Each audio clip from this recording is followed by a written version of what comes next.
Mind की problem पता है क्या है कि अगर आपकी लाइफ में सब कुछ परफेक्ट भी हो रहा है, लेकिन अगर एक कहीं पर कोई गलत थॉट आ जाए। एक छोटा सा गांव था, वहां पर एक आदमी पहाड़ पर पत्थर तोड़ने का काम करता था। उसको अपनी जिंदगी से कोई गिला शिकवा नहीं था। पूरा दिन वो काम करता, मेहनत करता, दिन के एंड में जो थोड़ा बहुत पैसा मिलता वो जा करके अपने परिवार के साथ में थोड़ा सा टाइम स्पेंड करता और चैन से सो जाता। तो एक दिन रोज की तरह वो अपना काम खत्म करके अपने घर की तरफ जा रहा था, तो रास्ते में चलते चलते उसके मन में ख्याल आया कि ये भी कोई जिंदगी है कि सुबह से शाम तक मैं पत्थर तोड़ने का काम करता हूं और एंड में मेरे को थोड़े से पैसे मिलते हैं, जिसमें मुश्किल से मेरा और मेरे परिवार का गुजारा हो पाता है। काश कुछ ऐसा हो जाए कि कहीं से मुझे कोई ऐसी शक्ति मिल जाए कि जो भी मैं चाहता हूं वो सच हो जाए। वो अपने घर पर गया, उसने खाना खाया, लेकिन उसका ध्यान खाने की तरफ नहीं था। उसके दिमाग में यही ख्याल चल रहा था। उसके बाद में वो यही सोचते सोचते सो गया। फिर नींद आने के कुछ देर बाद उसको एक सपना आया। सपने में उसने देखा कि रोज की तरह वो अपना काम खत्म करके अपने घर लौट रहा था। रास्ते में उसने एक बहुत ही बड़ा घर देखा और उसके मन में आया कि काश ये घर मेरा होता और मैं इसका मालिक होता। और उसके सोचते ही वो उस घर का मालिक बन गया। उसको यकीन ही नहीं हो रहा था कि जो उसने सोचा वो बन चुका है। लेकिन उसकी खुशी ज्यादा देर नहीं टिक पाई, क्योंकि उसको एकदम से एक शोर सुनाई दिया। उसने अपने घर के बाहर देखा कि एक बहुत बड़ी रैली निकल रही है, जिसमें बीचों बीच एक पॉलिटिशियन है जो ऐसे ऐसे हाथ हिला रहा है। और वहां पर जितने भी लोग खड़े थे सब उसके नाम के नारे लगा रहे थे, उसके आगे हाथ जोड़ करके खड़े थे, सब उसको देखने के लिए तड़प रहे थे।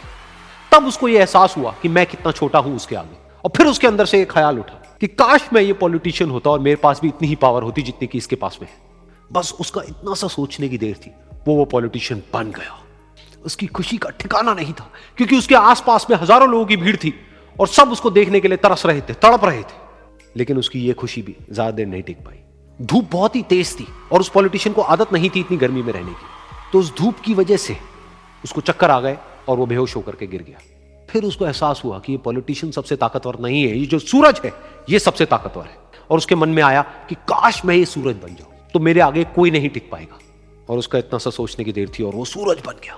और वो खुशी से पागल हो गया, क्योंकि पूरी दुनिया को वो ही रोशन कर रहा था और पूरी दुनिया में ऐसा कोई नहीं था जो कि उसकी रोशनी को रोक सके। लेकिन उसकी ये खुशी भी ज्यादा देर टिक नहीं पाई, क्योंकि कुछ ही देर बाद आसमान में कुछ काले बादल आए जिन्होंने कि उस सूरज की रोशनी को रोक दिया। फिर उसको यह एहसास हुआ कि इस दुनिया में ऐसा भी कोई है जिसमें दम है उसकी रोशनी को रोकने का। और उसके मन में एक ख्याल उठा कि काश मैं वो बादल बन जाऊं। और वो बादल बन गया और आसमान में उड़ने लगा। उसको ऐसा लगा कि मैं आसमान में उड़ रहा हूं और अब मैं जहां चाहे वहां जा सकता हूं। लेकिन कुछ देर बाद वहां पर एक बहुत तेज हवा का झोंका आया जो कि उन बादलों को उड़ा करके ले गया। और फिर उसे ये समझ आया कि ये जो बादल हैं वो सूरज की रोशनी को तो रोक सकते हैं, लेकिन हवा को नहीं रोक सकते। ये हवा उनको बहा करके ले जाती है। फिर उसके मन में आया कि काश मैं ये हवा बन जाऊं। और वो हवा बन गया। हवा बनने के बाद में उसको अपने अंदर एक अलग ही ऊर्जा का अनुभव हुआ।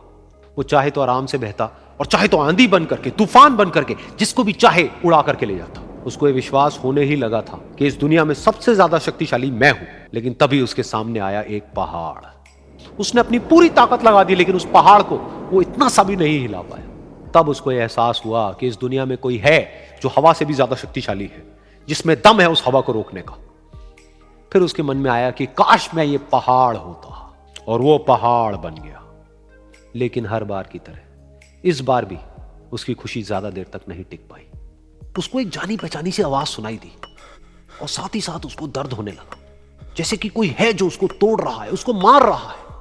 तो दर्द से वो चीखने लगा और उसके मन में आया कि काश मैं वो बन जाऊं क्योंकि इस पहाड़ को तोड़ने का दम रखता है। लेकिन इस बार उसकी ये ख्वाहिश पूरी नहीं हुई। वो रोने लगा, चीखने लगा, चिल्लाने लगा। उसने अपनी पूरी जान लगा दी, लेकिन इस बार वो नहीं बन पाया। उसका दर्द बढ़ता ही चला जा रहा था और दर्द की वजह से एकदम से उसकी नींद खुली और सामने शीशा था। उसने शीशे में देखा और उसको समझ आया कि सपने में मैं वो क्यों नहीं बन पा रहा था जो मैं बनना चाहता था, क्योंकि असलियत में मैं वो ही हूं।